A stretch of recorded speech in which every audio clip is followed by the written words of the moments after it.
I logged into my dad's bank account and was stunned by what I saw, nearly $600 million sitting there. My mind raced, and a single thought took over: this money is all mine now. I don't need you anymore. My heart was heavy with grief after my kind father-in-law passed away. I was still processing the loss when my husband, with an unsettling nonchalance, informed me that he wanted a divorce. It turns out he had been hiding his true intentions all along, waiting to pounce once he had access to the $600 million inheritance from his father. To him, I was nothing more than an ATM, a means to an end, just biding time until Dad's death so he could live extravagantly without lifting a finger. I had caught glimpses of his true nature before, little signs here and there, but never had I imagined he could be this callous. Before I knew it, my fists were clenched, my body shaking with anger and frustration. How could I have been so blind, so easily deceived by the man I married? I could perhaps come to terms with the betrayal, but hearing him speak so poorly about my kind, late father-in-law was unbearable. Fine, I snapped, trying to keep my voice steady. Hand me those divorce papers. My hands shook as I grabbed the documents from him, signing them with a fury I didn't know I possessed. I threw them back at him, the papers fluttering to the floor between us. All right, the rest is up to you, I said, my voice cold and detached. Yeah, leave it to me, he replied with a smug grin, as if he had already won. He offered to send my belongings, but I couldn't stand another moment in his presence. I brushed past him and left the house, feeling a strange mix of liberation and sadness. I knew my husband would regret his decision. Sure enough, later that day, he called me, his voice laced with panic. That's when I revealed the truth: the $600 million was nothing but a fantasy. My name is Mary, and I am 45 years old. I work in sales, a career I've built over the years with dedication and hard work. My husband, John, is also 45. He used to work in sales, but now he stays at home. To understand how he became a homemaker, I need to start with my first husband. This is my second marriage. My first husband died in a tragic work accident 5 years ago, leaving me a widow. The life insurance and severance pay amounted to about $600,000. Since my first marriage happened later in my 30s, we didn't have any children. I inherited the money along with my ex-in-laws, but they insisted, we're almost 82 years old and don't have much time left. We don't need it. Despite their protests, I couldn't accept the money. Instead, I decided to give it to my ex-brother-in-law and his wife, who were living with my ex-in-laws. It was my way of honoring my late husband's family and ensuring they were cared for in their old age. However, my family assured me that we didn't need much since it was my brother's money. They encouraged me to use it wisely, taking only a small portion for themselves. After paying a significant amount in inheritance taxes, the majority of the money ended up with me. Coupled with our existing savings and my steady job, I became fairly well off by the age of 41. Despite this financial security, I often found myself feeling profoundly empty. Sitting alone at home, staring at the numbers in my bank account, I couldn't shake the loneliness. Coming home from work each day, there was no one to greet me, and the silence of the house was deafening. The bed beside me remained perfectly made, just as it had been before I went to sleep. The worst moments were the accidental reminders of my loss, like when I made breakfast for two out of habit. Taking a bite of the second piece of toast, I was struck by the realization that this must be what it feels like to have a hole in your heart. I desperately wanted to take some time off to grieve and process everything, but I felt compelled to keep working. Returning to my job with this void inside me, I longed for someone to listen, someone who could understand my pain. That someone turned out to be my current husband. I first confided in him about my husband's passing and how I needed some time off. He responded with a genuine apology for any inconvenience, to which I quickly replied, No, it was no inconvenience at all. Besides, your husband was a lucky man to have someone who cared for him so much. I'm sure he was very happy. He then shared a bit about himself, admitting, as for me, I'm terrible at relationships. Even when I do date someone, I get dumped quickly. I know it's because of my careless personality, but it seems hard to change who you are. We had been business acquaintances before this, and I always knew him to be a cheerful person. During one of my visits to his company, I ended up sharing my heavy, dark story with him. Surprisingly, he listened quietly, offering lighthearted jokes to lift my spirits. His words and smile seemed to patch up a bit of the hole in my heart. Our conversations continued, and we started meeting outside of work. One day, while we were talking, I accidentally dropped a receipt. He joked, "Wow, my wallet is twice as thick with coins. You dropped a receipt," and we both laughed. "I need to organize it, but it's such a hassle," he said. When he tried to pay at a store, more receipts fell out as he pulled out some cash. I picked them up and handed them back to him, watching as he stuffed them into his wallet and complained about the coins making it bulky. You're like a kid, John, I teased. What? I'm 45, you know, he replied, laughing. Just as he admitted, he was a bit careless. Yet, watching him, I felt the emptiness inside me slowly start to fill.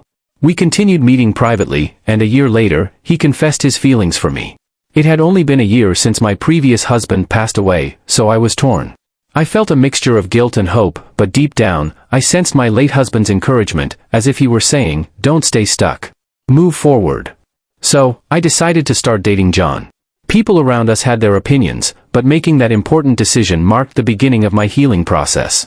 However, just a month later, John approached me with an even bigger concern and asked. I was faced with an incredibly important decision. Should John and I get married? Given our age, it seemed prudent to decide sooner rather than later. This time, I couldn't hear my late husband's voice guiding me. Instead, it felt as if he was telling me to trust my own intuition and keep moving forward. So, I decided to marry John. Okay, let's get married, I said, surprising even myself with how quickly I made that decision. It was likely John's personality rubbing off on me. I started to think that a bit of carelessness wasn't so bad if it made me more positive. However, I also learned from John that too much carelessness could be problematic. Wait, you live with your dad? I asked. Yeah, just recently. He got sick and needs help with daily living. He kept working past 73, thinking he was still young, and now this happened. What about your mom? Is she helping him? Oh, didn't I mention it? My mom's not around. My parents divorced when I was young, and I haven't seen her since. This is the first I'm hearing of it. Sorry, don't be mad, but it's a heavy topic to bring up when we weren't sure about getting married yet, right? I figured I'd tell you later. Even if you put off talking about living together, you could have told me about your parents. I would have known that living together might be an option. Well, let's not sweat the small stuff. Just meet my dad and then decide if you're okay with living together. And if I say I can't live with him? We'll figure it out then, John said with a smile, but I couldn't smile back. I'm not planning to say I don't want to marry you just because I don't want to live together. I just wish you had told me the important things earlier. I thought being careless wasn't so bad, but now I see it's not a good thing after all. In the end, I agreed to meet his father as John suggested. Then, I began to understand what he meant by small stuff. Your house is pretty big, I said. Just a bit. It's just me and Dad, so we have some extra rooms. If you move in, you can use any of the spare rooms, John replied. I was about to meet his dad for the first time, so I was a little nervous. Ignoring my feelings, John opened the gate and walked towards the front door. His house was 3 stories high, slightly bigger than the neighboring houses. Living there with just the two of them seemed quite luxurious. That's what I thought, but John seemed dissatisfied. Dad's so stingy. He should have built a bigger house, he muttered to himself, but I was too nervous about meeting his dad to confirm what he said. Dad, I brought her. This is Mary, John said. Nice to meet you, I said. Sorry to greet you from bed. It's been hard to move lately, his dad replied. Please don't strain yourself, I said. John's father propped himself up with John's help. He wasn't bedridden and seemed he could get up and walk slowly with a bit of help. Despite his physical issues, his father seemed sharper than I expected. So, Mary, you're in sales for office equipment. With the move to paperless offices, selling the hardware must be getting tougher, right? His dad asked. Yes, industry-wide, equipment sales have been declining for about 11 years, so everyone is focusing on new services or business expansion, I replied. Considering that the domestic market for the equipment is almost saturated, you need to look at countries where there's still demand for new services. IT integration might be the way to go. I think there's something called MPS, right? He said. I completely forgot I was talking to my future father-in-law. The conversation flowed so naturally into work talk that I switched to work mode. His father didn't push too hard on the marriage topic either. He was probably being considerate of my feelings. After just a few minutes of talking, I found myself respecting him. I started to understand why John called living together small stuff.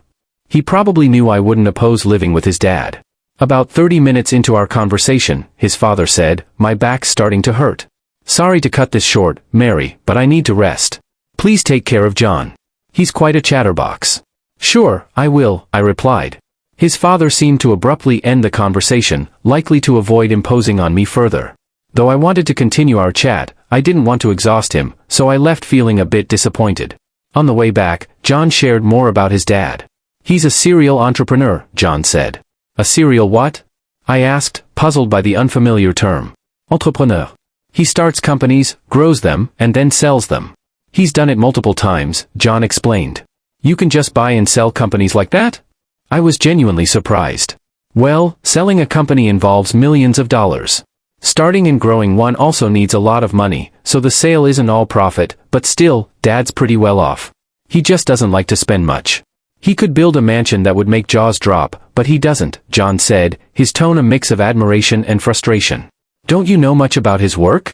I asked, curious about John's relationship with his father. He doesn't talk much about work or money. He never hired me for his companies or taught me how to make money. Living at home is the only way he spoils me. If he's got so much money, he could spoil me a little more, don't you think? John replied with a hint of bitterness. Your dad probably has his reasons, I said, trying to be diplomatic. It seemed his father was quite an impressive person. It made sense that John might feel overshadowed by him. Given how incredible his father is, John probably got compared to him a lot, so it's understandable that he'd have some complaints. By the way, why did your mom leave? Your dad seems so kind. It's hard to imagine their marriage not working out, I asked, delving into a more personal topic. Mom spent a lot and wanted an easy life. After the divorce, people only came after Dad's money, so he decided never to marry again. He focused on work instead. With that much money, he could have spent a bit, don't you think? John answered, revealing a history of financial tension. I don't believe in spending money just because you have it, I said, trying to voice a different perspective. From what John told me, it seemed his mom relied on his father's money, so I couldn't agree with John on this point. But I think his words came from feeling inadequate compared to his father. Later, I talked with John about living with his father. His father currently relies on John for help and also gets assistance from a home helper when John is at work. I thought my husband and I would continue working while getting help from a home assistant to take care of my father-in-law. However, John surprised me with a different idea. I want to quit my job and take care of Dad, John said, catching me completely off guard. What? Quit your job? I was shocked and concerned about the implications of such a decision. Dad's such an incredible person, right? I feel like I haven't done anything for him all this time. So from now on, I want to support him without relying on a caregiver. I'll be like a homemaker, John explained, his determination evident. I'll take care of the house too, he added, trying to reassure me. Are you sure you won't regret quitting your job? I asked, worried about his future and the financial strain this decision might bring. I'd regret not doing anything for Dad more. I can go back to work after he's gone, he replied with a small smile, attempting to lighten the mood. That joke isn't funny, I said, feeling a pang of worry. I thought my husband might resent his father, but it turned out that wasn't the case. Despite everything, he really cared for his dad. If you're going to be a homemaker, you better handle the housework properly, I warned, trying to set clear expectations. Leave it to me, John said, puffing out his chest confidently. Since my father-in-law would cover his own expenses and my income would be enough for us, I decided to support John's decision, hoping it would bring them closer and give John a sense of fulfillment. When John and I got married and began our life together, I made the decision to leave the housework to him. Everything initially went according to plan. I focused on my job, while John took on the responsibilities of managing our home. He diligently handled the chores, managed our finances, and supported his father. Whenever I attempted to pitch in, John would say, "You're tired from work. I'll handle the house stuff. You rest." My father-in-law, always kind and thoughtful, frequently shared many valuable stories with me. Our new living arrangement seemed to be going smoothly. However, I began to notice that my father-in-law would occasionally frown when he saw John engaged in household tasks. A month after we started living together, I observed a change. John began to neglect the housework. One evening, I found John sprawled on the couch. "You're sleeping on the couch again. You've been there all day, haven't you?" I questioned him. John, trying to defend himself, replied, "No way. I went to the fridge when I was thirsty and to the bathroom too." "That's not what I mean. What about dinner? Did you go grocery shopping?" I asked, hoping he had at least prepared a meal. "Dinner's ready. Don't worry," he reassured me. I glanced towards the kitchen, expecting to see signs of cooking, but there was nothing, just an empty container on the dining table. It was clear he had been lazy all day. As I stood there, the intercom rang. John grabbed his wallet and headed to the door, leaving me too stunned to speak. John had only been diligent with the housework for the first 3 weeks. After that, he gradually stopped doing anything, leaving the cooking, cleaning, and laundry to me. It's typical for someone with a careless personality to start strong and then quickly slack off. In the excitement of getting married, I hadn't foreseen this. My father-in-law, on the other hand, must have anticipated it, which explained his frowns when he saw John doing housework. As John began shirking his responsibilities, my father-in-law started to apologize to me. "That boy is so careless. I'm really sorry, Mary. I hoped he'd become more responsible after getting married, but it seems he's just causing you trouble. If he becomes a burden, feel free to kick him out." "I wouldn't do that." "Really, it's okay," I responded, trying to reassure him. "I'm sorry. I've tried to correct him, but he's just, well, you know," he said, sounding defeated. "It's okay. But he isn't neglecting to help you, right?" I asked, concerned about his well-being. "No, he does help me, at least a little," my father-in-law replied. But I noticed a slight change in his expression. It was clear that John wasn't completely ignoring his father, but he also wasn't doing a thorough job. My father-in-law was probably downplaying the situation to avoid causing conflict between us. "I'm sorry," I said, feeling the weight of the situation. "No, Mary, you don't need to apologize," my father-in-law replied. With just one word, sorry, he seemed to understand exactly how I was feeling. We both apologized, and an awkward silence settled between us. To break the tension, my father-in-law quickly changed the subject with a brighter tone. "Oh, I'm doing some end-of-life planning and need your help. I'm not confident in John handling it," he said. "End-of-life planning?" I asked, slightly taken aback. "It's not as negative as it sounds. I just want to avoid any trouble later," he explained. "Got it. If there's anything I can do, I'd be happy to help," I assured him. Talking about John made us both cautious, so we started to avoid discussions about him and the housework. It was an uncomfortable way of being considerate, but there were also thoughtful gestures that made me happy. "Is there anything inconvenient at home?" my father-in-law asked one day. "Not really, but the bathroom could use some fixing," I said, thinking only of having the water heater checked. But my casual comment turned into something much bigger. "Wait, what's this?" I exclaimed when I saw the changes. My father-in-law had contacted a contractor he knew, and they completely renovated the bathroom. Not only were the tub and shower replaced, but the walls and floors were redone with special coatings to resist grime, and the drain was redesigned to make cleaning easier. They even installed a bath lift to help my father-in-law get in and out easily. "Now I can enjoy a nice clean bath, and it's easier for me to get in and out," he said, clearly pleased with the results. It was an extravagant use of money, and this happened a few times where a small request turned into a huge upgrade. I learned not to ask my father-in-law for small favors lightly. Yet my husband still called him stingy. I couldn't understand how John could see it that way, given how generously his father acted. I often found myself spending money out of sheer curiosity. This tendency of mine led me to a deeper conversation with my father-in-law about his most extravagant financial endeavors. I casually asked, "What's the most luxurious thing you've ever done?" expecting a brief, perhaps humorous response. To my surprise, he began to recount an ambitious project that revealed both his character and passions. "I started a seafood company in Germany," he said, his eyes lighting up as he spoke. "I built both the office and the factory from scratch." His enthusiasm was palpable, but the sheer scope of what he described left me in awe. "That must have cost a fortune," I remarked, intrigued by the magnitude of his investment. "A company in Germany? That's impressive," I added, feeling a mixture of admiration and disbelief. "But that sounds like an enormous amount of work, right?" He paused for a moment, contemplating his answer. "Well, yes and no. I did it because I wanted to. It was more like a hobby than a job to me." His expression shifted slightly, as if recalling a cherished memory. "Why seafood? Was it because it was a profitable venture?" I probed further, eager to understand his motivations more fully. He chuckled softly, shaking his head as he dismissed the notion. "No, I had no prior knowledge or connections in the industry, and I didn't think about profits at all. Germany exports a lot of seafood while also importing a significant amount. I love seafood, so I thought, why not make money while enjoying it?" As he spoke, I noticed a genuine happiness illuminating his features, a warmth that I had rarely seen in him before.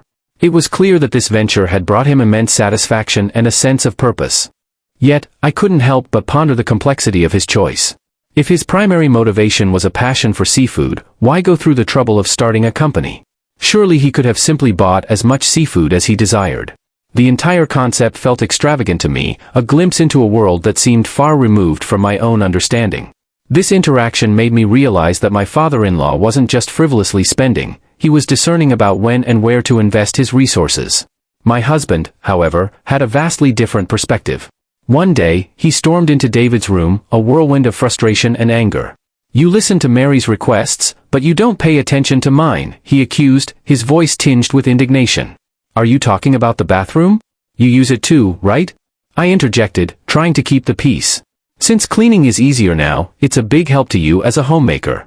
Mary gets to enjoy a nice bathroom, and it's convenient for both of us. No one loses here.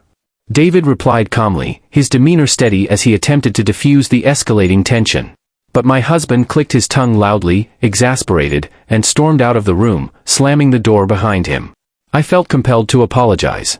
I'm really sorry, I said, but David simply shrugged it off, unbothered by the confrontation.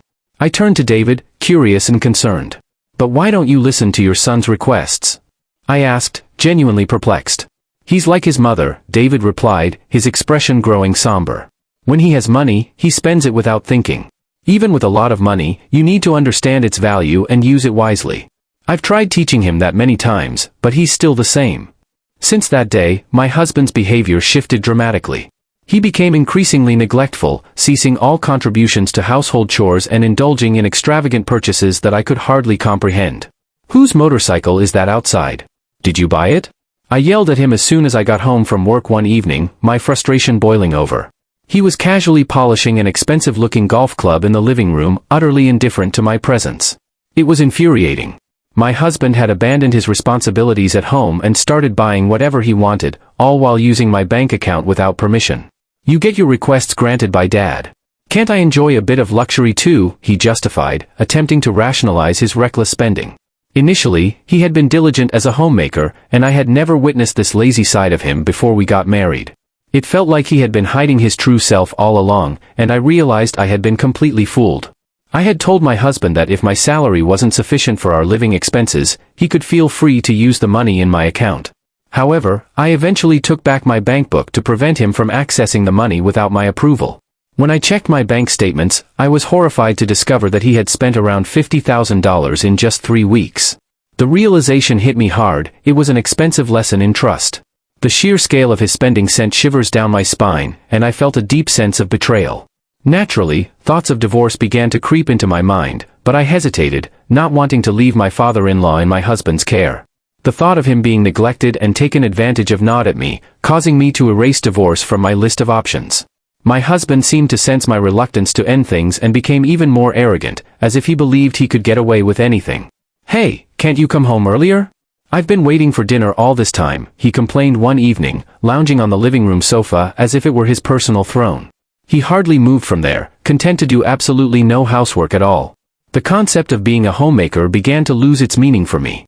He had once expressed a desire to avoid hiring a home assistant to be a good son, but now he had ended up hiring a caregiver again. Oddly enough, this choice provided me with some relief, knowing that my father-in-law wasn't left in the care of my lazy husband. I decided to avoid my husband as much as possible, thinking it best to let sleeping dogs lie. The year flew by quickly, and then a significant event shattered my fragile equilibrium. Thank you for everything, my husband's cheerful voice cut through my days, startling me as he walked in. My father passed away just before turning 81. The news hit me like a ton of bricks. The time I spent with him had been short but profoundly meaningful. It felt like we had shared a lifetime together. Even after the funeral, I couldn't pull myself together, feeling a deep void in my heart. As I sat in the living room, lost in my emptiness, my husband walked in with a strange brightness in his demeanor. Hey, let's get divorced, he said casually, waving divorce papers in my face. My heart raced. This wasn't a misunderstanding or a joke. I found Dad's bank account. Guess how much is in it, he continued, a smug grin spreading across his face. Nearly $600 million. So this money is all mine. You're no longer needed, you're just an ATM. As I processed his words, my mind reeled with disbelief and anger. When Dad collapsed a year ago, I didn't want to deal with taking care of him, so I looked for a wife. I figured you'd be an easy catch since you were grieving the loss of your previous husband. Suddenly, everything fell into place. So that's why you were in such a hurry to get married? I asked, my disbelief mingling with a rising tide of rage. That's part of it, he admitted, leaning back in satisfaction. But then I changed my strategy. You inherited money from your late husband, right? You never talked about it, but I figured his retirement and insurance would be substantial. I took care of Dad while you acted as the ATM until he passed away. It was easier than working. Now that Dad's gone, I'm set for a lavish life with his inheritance. Do you really think you can get away with this? I asked, feeling the anger rise within me, a fire igniting in my chest. Of course. I'm his son, so it's only natural I inherit his wealth. He worked until he collapsed, and I thought he'd live until 87, but he died sooner than expected. So I'm lucky, he replied, his smugness infuriating. In that moment, everything I thought I knew about my husband shattered. The truth about his motivations, his manipulation, and the facade he had maintained came crashing down. I felt betrayed and furious, but also resolute. I was no longer merely grieving, I was on the brink of a life-altering decision. With clarity, I understood that I deserved far more than to be treated as a mere tool in someone else's plan. Clenching my fists, a storm of emotions swirled within me, anger, regret, and betrayal. I felt a bitter pang in my chest as I confronted the reality that it was my fault for being tricked into marrying him. I could swallow that bitter pill, but I couldn't forgive him for his disrespectful words about my father-in-law, a man who had shown me nothing but kindness. The urge to strike him surged within me, and for a fleeting moment, I contemplated the trouble such an act might cause.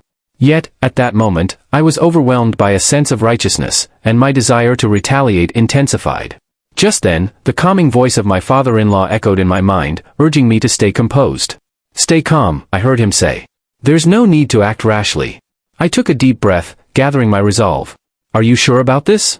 I asked myself, aware that I needed to take control of the situation. "All right, give me the divorce papers," I finally demanded, feeling a newfound determination. With a swift motion, I snatched the documents from my husband's hand, signing my name without a second thought, the ink barely drying before I handed them back to him. "Thanks for making this easy," I said coolly. "I'll file these tomorrow. You can take all our savings, I've got $600 million, so take as much of that petty cash as you want." The gloating tone in his voice made my skin crawl, but I didn't let it show. "Okay then," I replied dismissively, my mind made up. I walked past him, leaving the house without a backward glance. The door clicked shut behind me, and as I stepped outside into the cool air, the weight of my anger began to dissipate. An unexpected wave of laughter bubbled up inside me. My husband would soon regret his decision to divorce me. That $600 million he bragged about was nothing more than a pipe dream, and I couldn't wait to watch him realize it.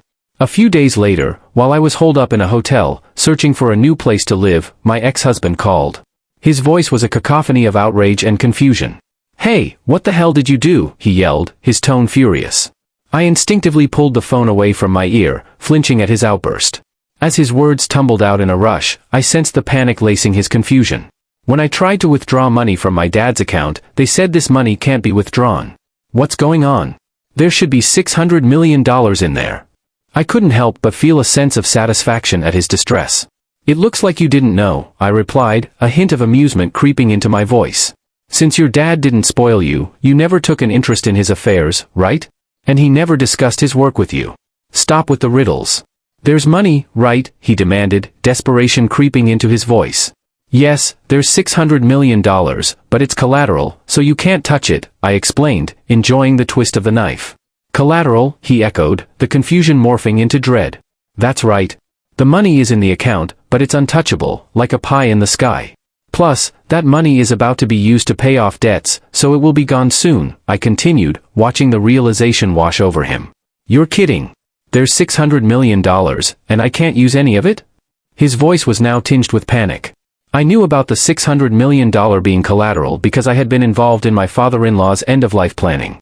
He had entrusted me to handle everything if anything happened to him, and now that he had passed, I intended to use that money to settle his debts. However, my ex-husband's sudden demand for a divorce had left me with no choice but to leave the paperwork to him. "What did Dad do with the $600 million? My ex asked, bewildered.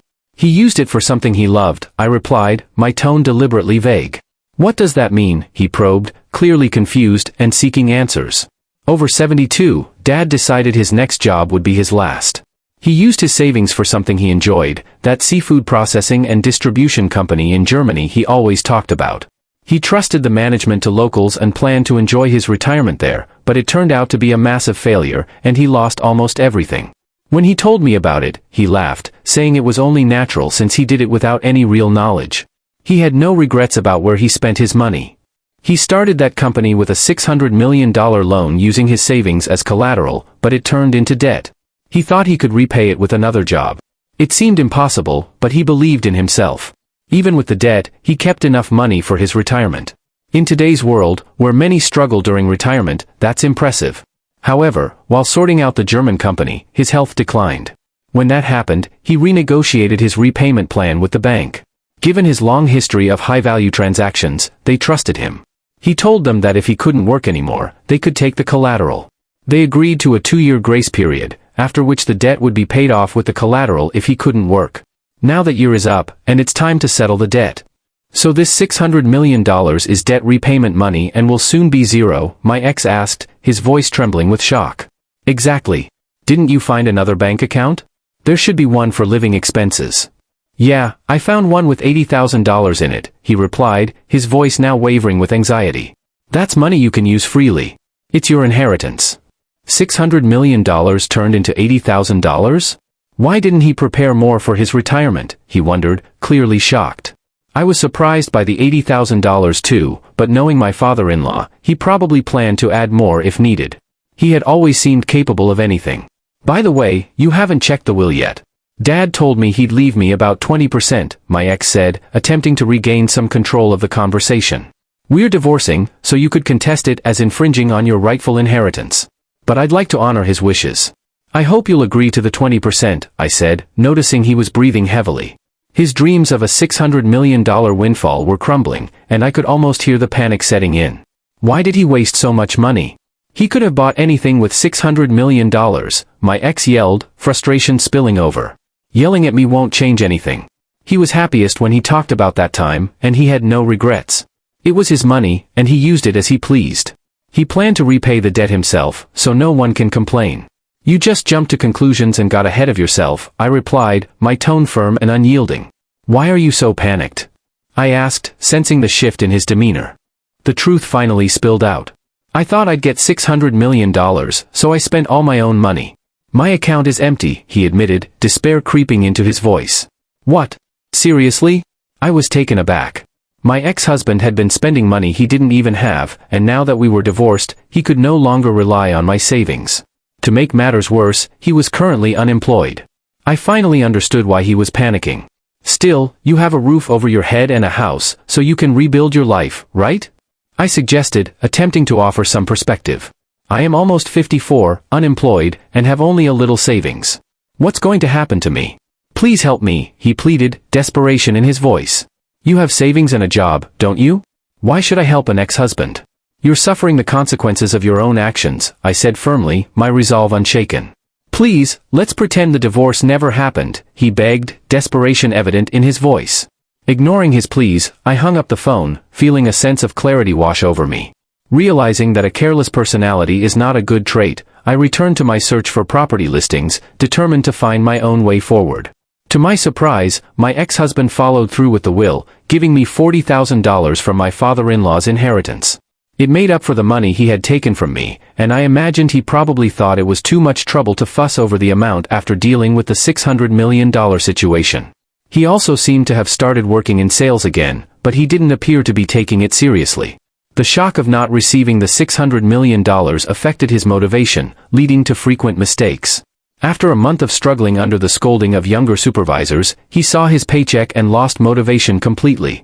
Comparing it to the $600 million he missed out on, he quit after just a month and is now a part-time worker barely scraping by. With that, his savings of $600,000 won't increase, in fact, they'll likely decrease. I wondered if he was thinking about his retirement at all. But honestly, whatever trouble he gets into now is not my concern. There's no ATM for him anymore, he'll have to work hard to make ends meet. I rented a small condo and started living on my own.